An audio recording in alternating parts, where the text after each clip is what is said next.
Hey guys, welcome back to our next class of Catalyst concepts. So in the previous class, we looked at what are the different parts of a human eye and what each part does. Now each part has its own unique function and it helps us to see.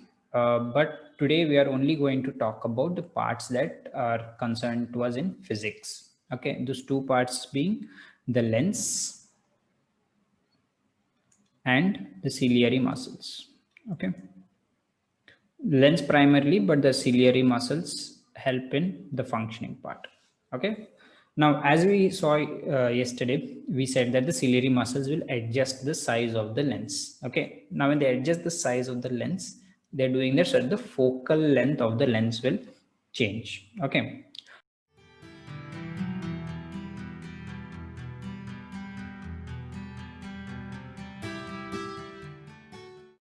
Why the focal length needs to change is simple. If we see a normal physical lens, like we've studied about in the fourth chapter, refraction, you'll know that each lens has a certain focal length. It is fixed, right?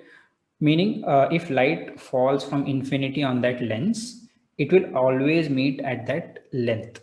Okay, those rays of light are going to come back and join exactly at that one point that is the focus. Okay, now for this lens, that value will not change. However, for us to be able to see, that value needs to constantly keep changing. Okay, so for example, say one case where you have a human eye, say an eye like this, okay, and an object that's really far off. Then the rays of light that come from that object are going to be parallel in nature. Say there's another case of an object in front of the human eye, but the object is quite close by. Okay, then these rays of light will not be parallel, right? They'll be pointing out of the source. So they'll be more like diverted rays. Now, for both of these cases, if you have the same focal length, we will not be able to see. Why being, for us to be able to see, we know that these rays of light should meet exactly at the back of the eye on the retina, right? So these have to bend like this, and this one has to bend like this and exactly meet at the retina. Anywhere front or back of the retina they meet, you'll not be able to see clearly. Okay. Now, with a certain focal length, this will happen. But if you use the same focal length for this case, it will not happen. Okay, it will meet behind the retina or somewhere else. So for this case, and you to be able to see clearly, the focal length should be much, much different.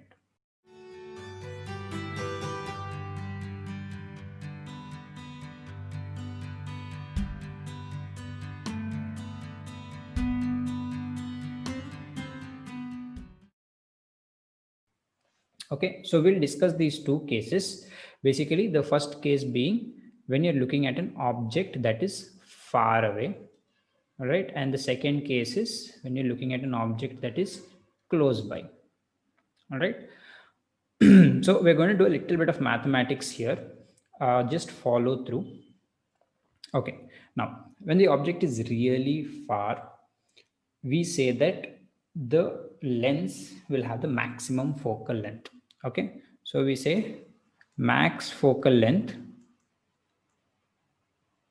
for far objects. Okay,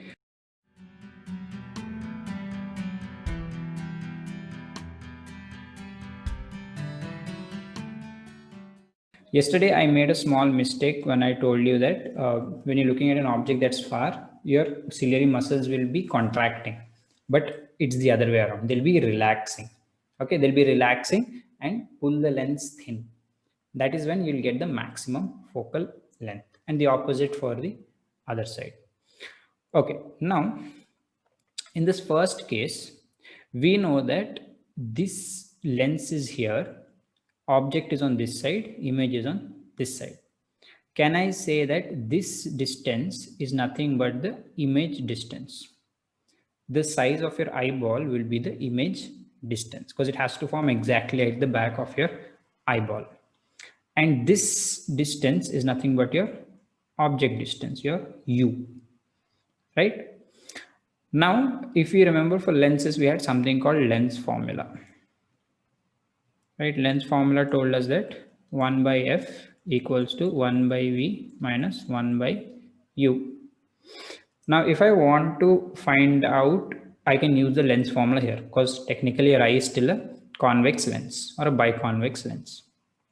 Now, since we're talking about maximum focal length, I'm going to use the term f max. Okay, what is my maximum focal length over here? I know that object distance is infinity. Okay, infinity is written like this. It means like super far. And image distance is nothing but 2.5 centimeters. Okay.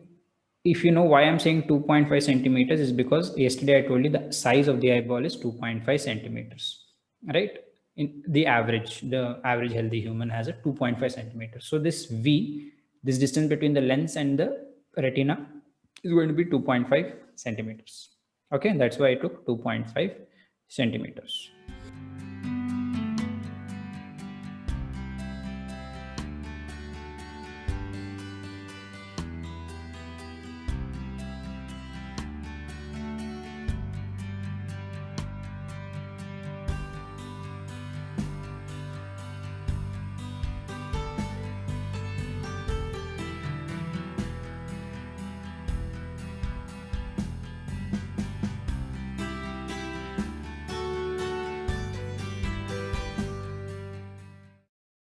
Now, if I have to find out 1 by f max equals to 1 by 2.5 minus 1 by infinity.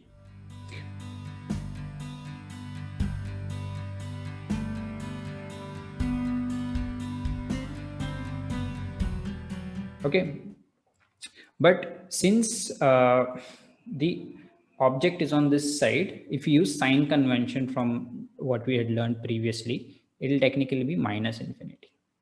Okay, so it will be minus infinity. So I can say 1 by f max equals to 1 by 2.5 plus minus goes up and becomes plus 1 by infinity.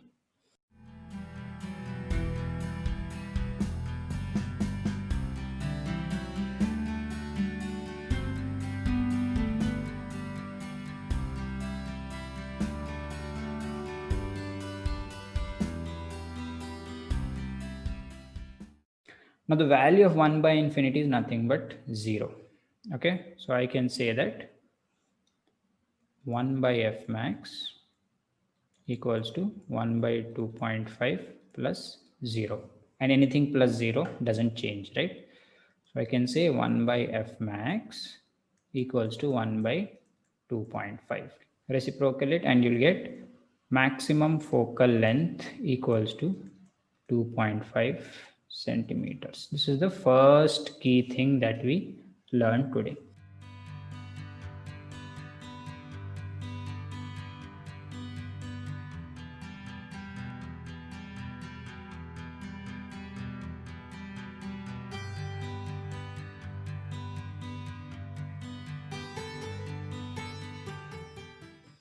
For focusing on an object that is at infinity distance, the lens of your eye will have the maximum focal length, and that is 2.5 centimeters. It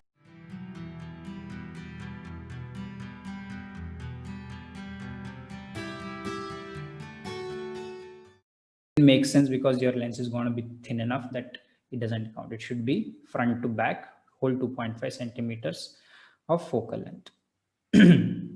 Now let's come to the second case, wherein your image distance is still the same. It's the same 2.5 centimeters. Your eyeball has not changed.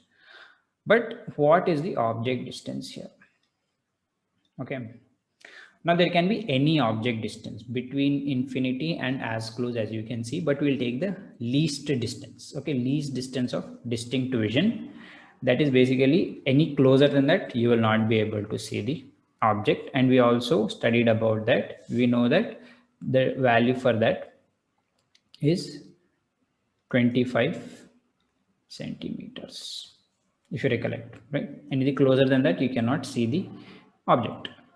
So your V is still 2.5 centimeters.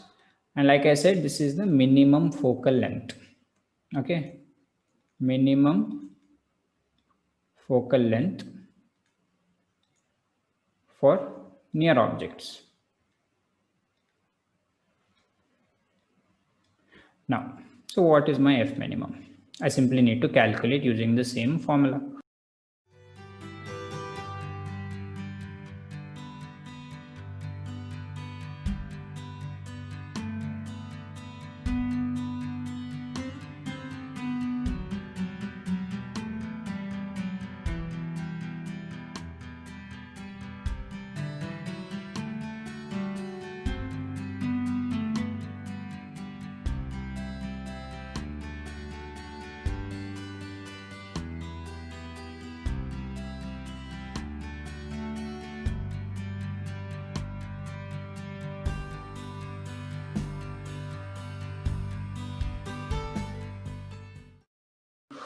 So I'll say 1 by F min equals to 1 by V minus 1 by U.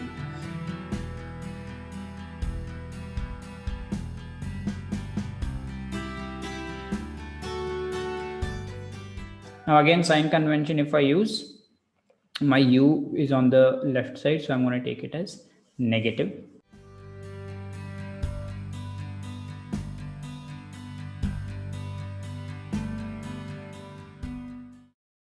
All right, so I'll say 1 by F min equals to 1 by 2.5 minus of 1 by minus 25. This minus and minus will go up. It becomes 1 by 2.5 plus 1 by 25.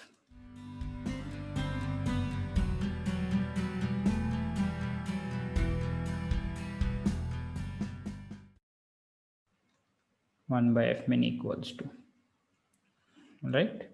So if I have to simplify, 1 by F min equals to 1 by 2.5 can be written as 10 by 25 plus 1 by 25.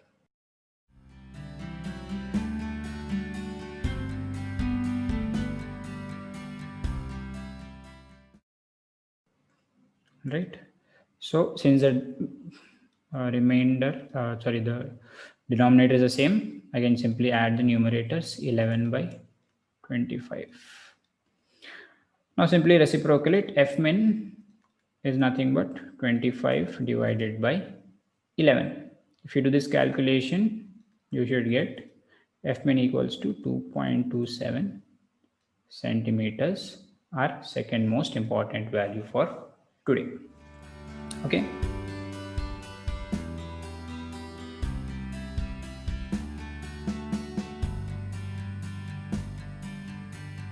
So at the least distance of distinct vision, if it is 25 centimeters, the focal length of your eye lens will become 2.27 centimeters. In this case, your eye lenses are super contracted. They have to like push the lens together and make it thick. Okay. In the first case, they are relaxed.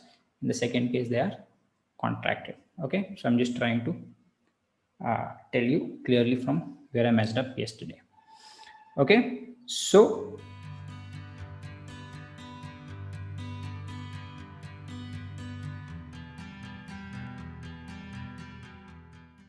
this is nothing but the power of accommodation of a lens. The focal length can be anywhere between 2.27 and 2.5. It can be 2.3, 2.4, 2.49, can be anything depending on how far the object is. Your eye lens will automatically do all that adjustment and help you see. So you don't really need to do anything. It's all working of our brain.